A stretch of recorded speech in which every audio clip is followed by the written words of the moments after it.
नमस्कार दोस्तों, कैसे हैं आप सब। उम्मीद करता हूं आप सभी लोग स्वस्थ होंगे, मस्त होंगे। तो मैं डॉक्टर कपिल आप सभी लोगों का बहुत बहुत स्वागत है। दोस्तों, आज के इस वीडियो में हम बात करेंगे सर्वाइकल स्पॉन्डिलाइटिस के बारे में। सर्वाइकल स्पॉन्डिलाइटिस होता क्या है, इसके पीछे कारण क्या है, इसके पीछे इन्वेस्टिगेशन क्या होती हैं। साथ ही साथ आप लोगों के साथ में मैं कुछ होम्योपैथिक मेडिसिन शेयर करूंगा जिसके इस्तेमाल से आप सर्वाइकल स्पॉन्डिलाइटिस को पूरी तरह से ठीक कर पाएंगे। दोस्तों, आइए सबसे पहले जानते हैं कि आखिर ये सर्वाइकल स्पॉन्डिलाइटिस होता क्या है। दोस्तों देखिए, हमारा जो ये गर्दन वाला हिस्सा है, यहाँ पे सर्वाइकल बोन्स होती हैं। यहाँ की जो हड्डियाँ होती हैं उन्हें हम सर्वाइकल बोन कहते हैं। ये C1 से लेकर के C7 तक होती है। यहाँ पे मैं एक पिक लगा दूंगा जिसके माध्यम से आप इन्हें समझ पाएंगे। जब कभी हमारी गर्दन की हड्डियों में किसी प्रकार की कोई दिक्कत आती है, फॉर एग्जांपल जैसे कि वहाँ पे नेक्रोसिस होती है, वहाँ पे डीजेनरेटिव चेंजेस होते हैं, मतलब कि हड्डियाँ कमजोर हो जाती हैं, गलना शुरू हो जाती हैं, या फिर इनके अरेंजमेंट में कोई दिक्कत आ जाती है जैसे कि डिस्क बल्जिंग या डिस्क प्रोलैप्स। तो जब कभी इस प्रकार की हड्डियों में कोई दिक्कत होती है और वहाँ पे पेशेंट को दर्द शुरू हो जाता है, जब कभी हड्डियाँ अपने स्थान से इधर या उधर खसक जाती हैं, तो जो हमारी ब्रेन से नर्व निकल के हमारे हाथों में आती हैं, तो हमें वहाँ पे दर्द भी शुरू हो जाता है। मोस्ट ऑफ द केस में जो सिम्टम हमें देखने को मिलता है, पेशेंट हमें कंप्लेंट करते हैं कि सर मेरे गर्दन में दर्द रहता है, साथ ही साथ दर्द जो है वो रेडिएट होकर के मुझे हाथों में भी दर्द आ जाता है, और साथ ही साथ झुंझुनी और सुनपन भी पेशेंट को महसूस हो सकता है। तो जब कभी इस प्रकार की कंडीशन बनती है तो हम इसे सर्वाइकल स्पॉन्डिलाइटिस कहते हैं। तो इसके जो कारण होते हैं वो काफ़ी सारे कारण होते हैं। सबसे पहला होता है एज रिलेटेड डीजेनरेटिव डिसऑर्डर, मतलब एक एज के बाद जब हड्डियां कमजोर होने लग जाती है तो सर्वाइकल स्पॉन्डिलाइटिस पेशेंट को हो सकता है। साथ ही साथ इंजरी, यदि आप सर पे काफ़ी गांव में ऐसा होता है विशेष करके कि वो लोग सर पे बहुत ज़्यादा वजन उठा कर चलते हैं, लेबर लोग जो होते हैं बहुत ज़्यादा वजन सर पे उठाते हैं, तो उसकी वजह से हमारे जो सर्वाइकल यहाँ की बोन्स हैं इसमें प्रेशर आता है, और इस प्रेशर की वजह से वहाँ पे डीजेनरेटिव चेंजेस होते हैं, डिस्क बल्जिंग होती है, डिस्क हर्निएशन हो जाता है, मतलब डिस्क जो है वो बाहर आ जाती है और नर्व को कंप्रेस कर देती है। तो इसकी वजह से भी पेशेंट को सर्वाइकल स्पॉन्डिलाइटिस हो सकता है। किसी प्रकार की इंजरी हो जाए, किसी प्रकार की चोट गर्दन पर लग जाए, तो भी वहाँ पर इस प्रकार के डिसऑर्डर हो जाते हैं और पेशेंट को दर्द शुरू हो जाता है। तो इसके इन्वेस्टिगेशन एक सिंपल एक्सरे से ही पता चल जाता है कि पेशेंट को सर्वाइकल स्पॉन्डिलाइटिस हो रहा है या फिर किसी और कारण से गर्दन में दर्द बना हुआ है। तो एमआरआई भी हो सकती है, सीटी स्कैन भी हो सकता है, लेकिन एक जनरल एक्सरे से भी एक अच्छा डॉक्टर आपकी बीमारी को पकड़ सकता है कि आपको सर्वाइकल स्पॉन्डिलाइटिस है अथवा नहीं है। दोस्तों, इसके साइन एंड सिम्टम्स क्या होते हैं। तो पेशेंट को गर्दन वाले एरिया पे दर्द रहेगा, स्टिफनेस रहेगी, मूवमेंट स्लो हो जाएंगे। बहुत बार पेशेंट आकर के बताते हैं कि सर मेरी गर्दन में अकड़नपन बहुत ज़्यादा रहता है, मेरी गर्दन अकड़ जाती है। साथ ही साथ जो गर्दन का दर्द है वो रेडिएट होकर के आपको दोनों हाथों में या किसी एक हाथ में दर्द आ सकता है।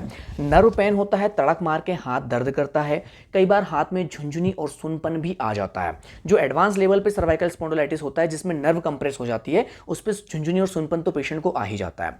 तो दोस्तों, आइए बात करते हैं कि कौन कौन सी ऐसी विशेष होम्योपैथिक मेडिसिन हैं जिनके इस्तेमाल से आप सर्वाइकल स्पॉन्डिलाइटिस को पूरी तरह से क्योर कर सकते हैं। तो इसमें सबसे पहले कंडीशन आती है कि आप सर पे किसी भी तरह का वजन ना उठाएं, अपने हेड के मूवमेंट को रिस्ट्रिक्ट कर दें। इसके लिए जो है हम सर्वाइकल बेल्ट, मतलब गर्दन में एक पट्टा भी हम इस तरीके का, यहाँ पे एक पिक लगा देंगे, इस तरीके का पट्टा हम पेशेंट को एडवाइस करते हैं कि आप इस पट्टे को लंबे समय तक लगा कर रखिए।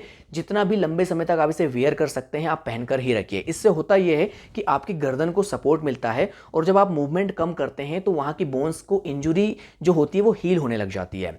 आइए अब इसकी विशेष होम्योपैथिक मेडिसिन जानते हैं। तो इसमें सबसे पहले मेडिसिन हम पेशेंट को प्रिस्क्राइब करते हैं स्पॉन्डिन ड्रॉप। दोस्तों, ये जो ड्रॉप है ये इसके रिजल्ट बहुत अच्छे हैं, आपने इसके बारे में बहुत ज़्यादा सुना होगा। यदि आप सर्वाइकल स्पॉन्डिलाइटिस से सफ़र कर रहे हैं या आपके फैमिली में किसी को भी सर्वाइकल स्पॉन्डिलाइटिस है, तो इस तरह का ये ड्रॉप आता है, इसे आप देख लीजिए। इसका नाम है स्पॉन्डिन, भार्गवा कंपनी इसे बनाती है। आइए बात करते हैं कि इसमें कौन कौन से इंग्रेडिएंट्स डाले गए हैं जिसकी वजह से ये इतना ज़्यादा हेल्पफुल है। ये अकेला ड्रॉप ही, एक लोता ड्रॉप ही पेशेंट की सर्वाइकल स्पॉन्डिलाइटिस को पूरी तरह से क्योर करने में सक्षम है, और इसके रिजल्ट बहुत औसम है। इसके बाद भी एक बायोकेमिक मेडिसिन है जो मैं आगे वीडियो में आप लोगों को बताऊंगा, वो भी इसके साथ आपको इस्तेमाल करनी है। दवा को कैसे लेना है ये वीडियो के एंड में मैं आपको बताऊंगा। दोस्तों, सबसे पहले जानते हैं कि इसमें कौन कौन से इंग्रेडिएंट्स डाले गए हैं। तो इसमें सबसे पहले कोलोसिंथ डाली गई है। कोलोसिंथ आप सभी जानते हैं कि जितने भी तड़क वाले दर्द होते हैं, जितने भी नशों के दर्द होते हैं, उसमें बहुत अच्छा काम करती है। इसमें बाद इसमें डाला गया है रूटा।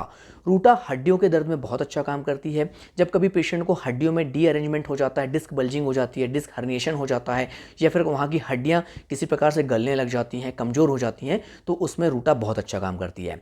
इसके बाद इसमें नेक्स्ट मेडिसिन डाली गई है हेपेरिकम। दोस्तों, आप सभी जानते हैं कि हेपेरिकम जो है वो नर्व पेन की बहुत अच्छी मेडिसिन है। ऐसे दर्द जिनमें झुंझुनी होती है, सुनपन होता है, बर्निंग सेंसेशन होता है, जलन होती है, तो उसमें हिपेरिकम बहुत अच्छा काम करती है। इसके बाद इसमें लीडम डाला गया है, तो लीडम इंजुरी की बहुत अच्छी मेडिसिन है। लीडम स्पेशली जब हड्डियों में चोट लग जाती है तो उसकी बहुत अच्छी दवा है।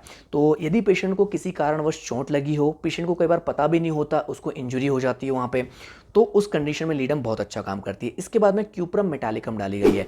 क्यूप्रम मेटालिकम जो है दोस्तों स्टिफनेस में बहुत शानदार काम करती है। जब आपके मूवमेंट रिस्ट्रिक्ट हो जाते हैं, आपको गर्दन थोड़ा भी हिलाने डुलाने में दिक्कत होती है, तो उस कंडीशन में क्यूप्रम मेटालिकम बहुत अच्छा काम करती है।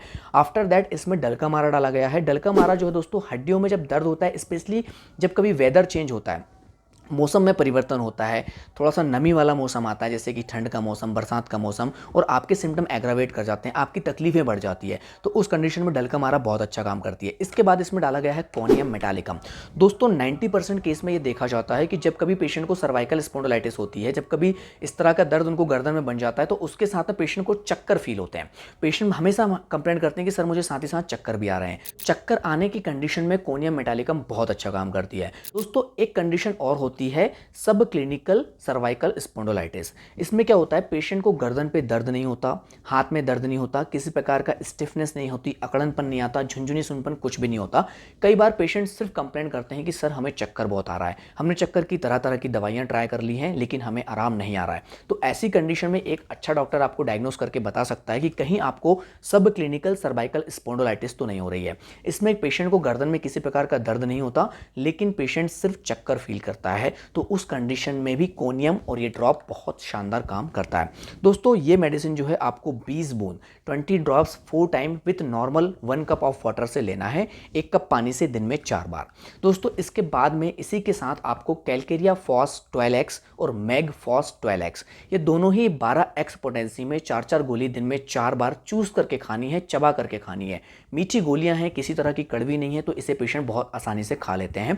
पहले आप ड्रॉप पी लीजिए 20 ड्रॉप्स, इसके बाद में 4 गोली कैलकेरिया फॉस, 4 गोली मैगफॉस, वैसे ही चबा करके खा लीजिए। इसके रेगुलर इस्तेमाल से, कुछ ही हफ्तों के इस्तेमाल से आप देखेंगे कि धीरे धीरे आपका दर्द शांत हो जाएगा, धीरे धीरे आपकी जो गर्दन में अकड़नपन है वो चली जाएगी। यदि आप एडवांस लेवल पे जा चुके हैं, झुनझुनी सुनपन आपको स्टार्ट हो गई है, तो भी आपकी झुनझुनी और सुनपन चला जाएगा। कैलकेरिया फॉस और मैगफॉस जो मेडिसिन है उसे आपको लंबे समय तक इस्तेमाल करना है, 3 to 4 मंथ्स यूजुअली हम सलाह देते हैं। तो उससे यदि आपकी जो सर्वाइकल वर्टिब्रा है वहाँ पे डीजेनरेटिव डिसऑर्डर हो रहा है, वहाँ की हड्डियाँ कमजोर हो चुकी है, वहाँ की हड्डियाँ गलने लगी हैं, किसी प्रकार का नर्व कंप्रेशन हो रहा है, तो कैलकेरिया फॉस और मैगफॉस उस कंडीशन को अच्छे से हील करते हैं और आपकी बोन के अरेंजमेंट को प्रायः ठीक कर देते हैं। दोस्तों ये मेडिसिन आप इस्तेमाल कर सकते हैं यदि आप किसी तरह की सर्वाइकल प्रॉब्लम से गुजर रहे हैं। यदि आपकी फैमिली मेंबर, आपके फ्रेंड सर्किल, आपके आस पड़ोस में कोई भी सर्वाइकल की पेशेंट हैं, तो उन्हें इस वीडियो को ज़रूर फॉरवर्ड करिएगा ताकि इस वीडियो से वे भी लाभ ले सकें। दोस्तों ये जानकारी आप लोगों को कैसी लगी? यदि अब भी आपका कोई डाउट है तो आप कमेंट करके मुझे बताइएगा।